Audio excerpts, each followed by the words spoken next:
మనం right angle triangle గురించి, ఆ రైట్ యాంగిల్ ట్రయాంగిల్కి సంబంధించిన ఒక థీరం ఉంది, దాన్ని పైథాగరస్ థీరం అని అంటాం. సో ఆ పైథాగరస్ థీరం గురించి కూడా మనం డిస్కస్ చేద్దాం. So first, what is a right angle triangle? Right angle triangle అంటే ఏంటి? అయితే దానికంటే ముందు అసలు ఒక ట్రయాంగిల్లో ఎన్ని యాంగిల్స్ ఉంటాయి? ఒక ట్రయాంగిల్ తీసుకుంటే, సపోజ్ ఏబీసీ అనేది ఒక ట్రయాంగిల్ తీసుకుంటే అందులో మనకి 3 యాంగిల్స్ ఉంటాయి. ఓకేనా? ఆ 3 యాంగిల్స్ సమ్ ఎంత అవుతుంది? Angle A plus angle B plus angle C. The sum of 3 angles in a triangle is equals to 180 degrees. ఓకేనా? అయితే మరి what is right angle triangle? Right angle triangle or right triangle. Right angle triangle అన్న right angle అన్న ఒకటే. Right angle triangle or right triangle అంటే ఏంటి అంటే, ఆ రైట్ యాంగిల్ ట్రయాంగిల్ అంటే ఆ 3 యాంగిల్స్లో ఏదైనా ఒక యాంగిల్ 90 degrees అయితే, ఆ ఏబిసి అనే ఆ 3 యాంగిల్స్లో ఏదైనా ఒక యాంగిల్ 90 degrees అయితే అంటే రైట్ యాంగిల్ అయితే.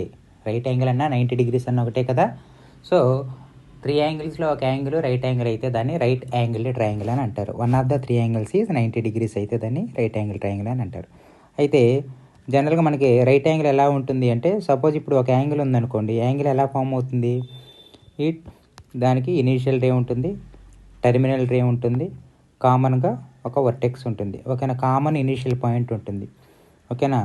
సో ఈ రే అంటే ఎలా ఉంటుంది? ఒక పాయింట్ దగ్గర స్టార్ట్ అయ్యి అలా ఇంకొక డైరెక్షన్లో ఇన్ఫినిటీగా వెళుతుంది. ఇది ఇంకొక రే ఇక్కడ స్టార్ట్ అయింది, ఇది కూడా సేమ్ పాయింట్ దగ్గర స్టార్ట్ అయింది, ఇలా ఇన్ఫినిటీగా వెళుతుంది అనమాట. సో ఈ 2 రేస్, ఒకటి ఇనీషియల్ రే అంటాం, ఇది ఫిక్స్డ్గా ఉంటుంది, ఇది టెర్మినల్ రే అలా మూవ్ అవుతూ ఉంటుంది అనమాట. సో ఈ 2 కలిపి యాంగిల్ ఫామ్ చేస్తాయి. ఇది వర్టెక్స్ అనమాట. ఒకవేళ ఈ యాంగిల్ 90 degrees అయితే, సపోజ్ ఆ యాంగిల్ నేను తేటా అనుకుంటున్నాను, తేటాతో డినోట్ చేస్తున్నా. తేటా చదవటం, తేటా అని చదువుతాం. ఒకవేళ మన ఈ యాంగిల్ అనేది 90 degrees అయితే అంటే ఈ టెర్మినల్కి, ఈ ఇనీషియల్ రేకి టెర్మినల్ రే ఎగ్జాక్ట్గా వర్టికల్గా ఉంటుంది అనమాట. అంటే ఇట్లా ఒక స్క్వేర్ లాగా ఉంటుంది యాంగిల్. ఓకేనా? అంటే యాంగిల్ ఎట్లా 90 degrees. ఓకేనా? రైట్ యాంగిల్ అంటే ఎంత? 90 degrees. సో ఒక ట్రయాంగిల్లో ఏదన్నా ఒక యాంగిల్ 90 degrees అయితే దాన్ని మనం ఏమంటే రైట్ యాంగిల్ ట్రయాంగిల్ అని అంటాం. సపోజ్ ఇది A B C is a triangle with angle B equal to 90 degrees. So ఇది రైట్ యాంగిల్ ట్రయాంగిల్ అవుతుంది అనమాట. ఓకేనా? కాబట్టి ఒక రైట్ యాంగిల్ ట్రయాంగిల్లో ఒక యాంగిల్ 90 degrees, మరి మిగతా 2 యాంగిల్స్ కంపల్సరీగా ఏమవ్వాలి అంటే ఆ 2 కూడా ఎక్యూట్ యాంగిల్స్ అవ్వాలి. ఓకేనా? ఎక్యూట్ యాంగిల్ అంటే ఏంటి? ఎక్యూట్ యాంగిల్ అంటే ఒక యాంగిల్ని ఎక్యూట్ అని ఎప్పుడు అంటాం అంటే ఎక్యూట్ యాంగిల్. ఎక్యూట్ యాంగిల్ అంటే అది ఆ యాంగిల్ ఎలా ఉండాలి? 0 degrees కంటే ఎక్కువ, 90 degrees కంటే తక్కువ ఉండాలన్నమాట. 0 less than theta less than 90 degrees. Theta అని ఒక యాంగిల్ తీసుకుంటే దాన్ని ఎక్యూట్ యాంగిల్ అని ఎప్పుడు అంటారంటే అది 0 degrees కంటే ఎక్కువ ఉండాలి, 90 degrees కంటే తక్కువ ఉండాలి. ఇలా 0 లెస్ దాన్, ఈ సింబల్ ఏంటి? Less than. లెస్ దాన్ అంటే 0 degrees కంటే theta, 0 degrees less than theta అంటే థీటా ఎక్కువ అని. థీటా లెస్ దాన్ 90 అంటే 90 degrees ఎక్కువ అని. అంటే థీటా అనేది 0 degreesకి 90 degreesకి మధ్యలో ఉంది. ఫర్ ఎగ్జాంపుల్ 35 degrees ఇదొక ఎక్యూట్ యాంగిల్, 49 degrees ఇవన్నీ కూడా ఏంటంటే 89 degrees. ఇవి ఎక్యూట్ యాంగిల్స్ అనమాట, ఎగ్జాంపుల్స్. ఓకేనా? ఎందుకు ఎక్యూట్ యాంగిల్స్? ఇవి 0కి 90కి మధ్యలో ఉన్నాయి కాబట్టి. అయితే రైట్ యాంగిల్ ట్రయాంగిల్ ఏమవుతుంటే ఒక యాంగిల్ 90 కదా, కంపల్సరీగా మిగతా 2 యాంగిల్స్ సమ్ ఎంత అవ్వాలి? Angle A plus angle C. 3 angles sum 180 కాబట్టి ఆల్రెడీ రైట్ యాంగిల్ బి దగ్గర ఉంది కాబట్టి angle A plus angle C కంపల్సరీగా 90 అవ్వాలి. అంటే కంపల్సరీగా angle A angle C must be acute. Angle A angle C must be acute. ఓకేనా? Must be acute.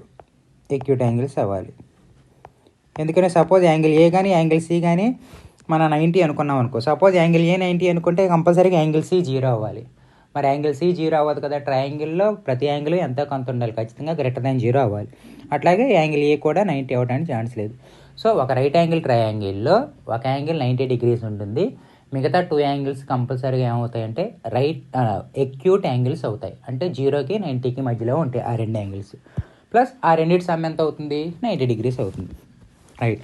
తర్వాత ఒక రైట్ యాంగిల్ ట్రయాంగిల్ తీసుకుంటే, suppose this is right angle triangle. So A BC, suppose right angle అంటే A అనుకుందాం. This is a right angle triangle. Angle A is 90 degrees. Right angle అంటే 90 degrees కదా. So ఈ right angle ట్రయాంగిల్లో the side which is opposite to right angle. ఇక్కడ right యాంగిల్కి ఆపోజిట్గా ఉండే సైడ్ ఏది? రైట్ యాంగిల్కి opposite side to right angle. Opposite side to right angle ఎంత అంటే బీసీ. సో ఆ సైడ్ని ఏమంటామంటే హైపాటన్యూస్ అని అంటాం, హైపాటన్యూస్. సో ఏ రైట్ యాంగిల్ ట్రయాంగిల్ అయినా సరే రైట్ యాంగిల్కి ఆపోజిట్గా ఉండే సైడ్ ఏదైతే ఉందో దాన్నే హైపాటన్యూస్ అని అంటాం. సో పై ట్రయాంగిల్లో యాంగిల్ ఏబీసీలో ఏ దగ్గర 90 కాబట్టి బీసీ హైపాటన్యూస్ అవుతుంది. సపోజ్ మన ట్రయాంగిల్ ఎలా ఉంది, రైట్ యాంగిల్ ట్రయాంగిల్. సపోజ్ ఇది ఎం, ఇది ఎన్, ఇది క్యూ అనుకుంటున్నా. సో యాంగిల్ ఎం 90 degrees కాబట్టి ఇక్కడ ఏమవుతుంది, హైపాటన్యూస్ మనకి క్యూఎన్ అవుతుంది. Hypotenuse is equals to QN అట్లా. కాబట్టి రైట్ యాంగిల్ ట్రయాంగిల్లో మన హైపాటన్యూస్ చాలా ఈజీగా ఐడెంటిఫై చేయొచ్చు. ఎలాగంటే ఏ సైడ్ అయితే రైట్ యాంగిల్కి ఆపోజిట్గా ఉంటుందో ఆ సైడే హైపాటన్యూస్ అవుతుంది. రైట్. తర్వాత ఇంకొక విషయం ఏంటంటే hypotenuse is the largest side. ఒక రైట్ యాంగిల్ ట్రయాంగిల్లో 3 sides ఉంటాయి కదా, ఏ ట్రయాంగిల్ అయినా 3 sides ఉంటాయి. రైట్ యాంగిల్ ట్రయాంగిల్లో హైపాటన్యూస్ అనేది లార్జెస్ట్ సైడ్ అవుతుంది. Hypotenuse is of largest side. Hypotenuse is of largest side. ఓకేనా, ఈజ్ ఆఫ్ లార్జెస్ట్ సైడ్. ఓకేనా, లార్జెస్ట్ లెంత్ అంద. ఓకేనా, ఎక్కువ లెంత్ ఉండే సైడ్ ఏది అంటే హైపాటన్యూస్ అనమాట. ఓకేనా, ఇది రైట్ యాంగిల్ ట్రయాంగిల్కి సంబంధించిన ఇన్ఫర్మేషన్. అయితే నెక్స్ట్ ఈ రైట్ యాంగిల్కి ట్రయాంగిల్కి సంబంధించిన ఒక రిజల్ట్ ఉంది, దాన్నే పైథాగరస్ థియరం అని అంటాం. పైథాగరస్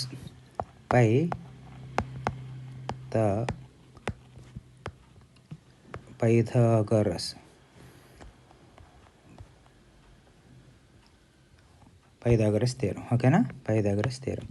సో రైట్ యాంగిల్ ట్రయాంగిల్లో పైథాగరస్ థియరం అనేది ఏం చెప్తుందంటే, ఈ పైథాగరస్ థియరం ఏం చెప్తుందంటే, సపోజ్ ఒక రైట్ యాంగిల్ ట్రయాంగిల్ తీసుకుంటే, సపోజ్ ఏబీసీ అనేది ఒక రైట్ యాంగిల్ అనుకుందాం. ABC is a right angle triangle. ఇక్కడ రైట్ యాంగిల్ ఎక్కడ ఉంది, సి దగ్గర. Angle C equal to 90 degrees. So Pythagoras theorem ఏం చెప్తుందంటే, in a right angle triangle right triangle ఏదైనా పర్వాలేదు, రైట్ యాంగిల్డ్ ట్రయాంగిల్. ఒక రైట్ యాంగిల్ ట్రయాంగిల్లో ఏమవుతుందట, right angle triangle square of hypotenuse తాలూకా స్క్వేర్ ఏదైతే ఉందో, hypotenuse square is equal to some of squares of remaining 2 sides అవుతున్నట్టు. అంటే side square plus side squares. అంటే హైపాటన్యూస్ని స్క్వేర్ చేస్తే ఎంత వస్తుందో మిగతా 2 sidesని స్క్వేర్ చేసి యాడ్ చేసినా అంతే వస్తుంది. స్క్వేర్ అంటే ఏంటి, ఒక నెంబర్కి స్క్వేర్ అంటే ఏ స్క్వేర్ అంటే ఏ అనేది ఒక నెంబర్ అయితే ఏ స్క్వేర్ అంటే ఏ ఇంటూ ఏ. ఒక నెంబర్ని దాంతో అదే మల్టిప్లై చేస్తే దాన్ని స్క్వేర్ ఆఫ్ దట్ నెంబర్ అంటాం కదా. సో హైపాటన్యూస్ని స్క్వేర్ చేసినా ఎంత వస్తుందో మిగతా 2 sidesని ఇండివిజువల్గా స్క్వేర్ చేసి యాడ్ చేసినా అంతే వస్తుందట. ఓకేనా, అది హైపాటన్యూస్ స్క్వేర్ అనమాట. ఓకేనా, ఫర్ ఎగ్జాంపుల్ అంటే మనం ఏం చెప్పొచ్చు, in above triangle by Pythagoras theorem ఏం చెప్పొచ్చు, ఇన్ అబో ట్రయాంగిల్ బై ట్రయాంగిల్కి నేను ఈ సింబల్ రాస్తున్నాను. సరే, ట్రయాంగిల్ అని క్లియర్గా రాస్తానండి. ఇన్ అబో ట్రయాంగిల్లో ఏమవుతుంది, హైపాటన్యూస్ ఎంత, ఏబి. ఎందుకని అది రైట్ యాంగిల్కి ఆపోజిట్గా ఉంది కదా, దాని స్క్వేర్ ఎంత అవుతుందట, మిగతా 2 sides ఉన్నాయి కదా, AC square plus BC square అవుతుంది. ఇది పైథాగరస్ థియరం అనమాట. ఓకేనా, సపోజ్ ఇంకో ట్రయాంగిల్ నేను ఏదో ఇస్తున్నాను, ఎలా ఇచ్చాను, సపోజ్ ఇది ఎక్స్, ఇది వై, ఇది జెడ్, ఇది రైట్ యాంగిల్ అనుకుంటున్నాను. ఇట్లా పెట్టానంటే ఇది రైట్ యాంగిల్ అనమాట. ఓకేనా, ఇక్కడ రైట్ యాంగిల్ ఉంటే ఏం చెప్పొచ్చు, లేకపోతే ఏదో పేరు పెట్టుకుందాం, ఏబిసి అనుకుందాం. కాబట్టి ఏం చెప్పొచ్చు, జెడ్ స్క్వేర్. జెడ్ ఎందుకు hypotenuse, because it is opposite to the right angle B. So Z square ఎంత అవుతుందట, X square plus Y square. So ఇది పైథాగరస్ థియరం అనమాట. ఓకేనా, సో ఈ పైథాగరస్ థియరం యూజ్ చేసి ఏంటి, ఈ పైథాగరస్ థియరం అప్లికేషన్ ఏంటంటే, దీనివల్ల ఉపయోగం ఏంటంటే, ఏదైనా ఒక రైట్ యాంగిల్ ట్రయాంగిల్లో ఏవైనా 2 sides తెలిస్తే ఇంకొక సైడ్ మనం కనుక్కోవచ్చు. అంటే ఒక రైట్ యాంగిల్ ట్రయాంగిల్లో హైపాటన్యూస్ ఇంకొక సైడ్ తెలిస్తే మూడో సైడు, లేకపోతే 2 sides తెలిస్తే హైపాటన్యూస్ లెంత్, ఇవన్నీ కనుక్కోవచ్చు. సో ఈ రైట్ యాంగిల్ ట్రయాంగిల్ మీద ఈ పైథాగరస్ థియరం యూజ్ చేసి మన అప్లికేషన్స్ నెక్స్ట్ వీడియోలో చేద్దాం. ఓకేనా, నెక్స్ట్ వీడియోలో పైథాగరస్ థియరం అప్లికేషన్ ఏంటో చూద్దాం.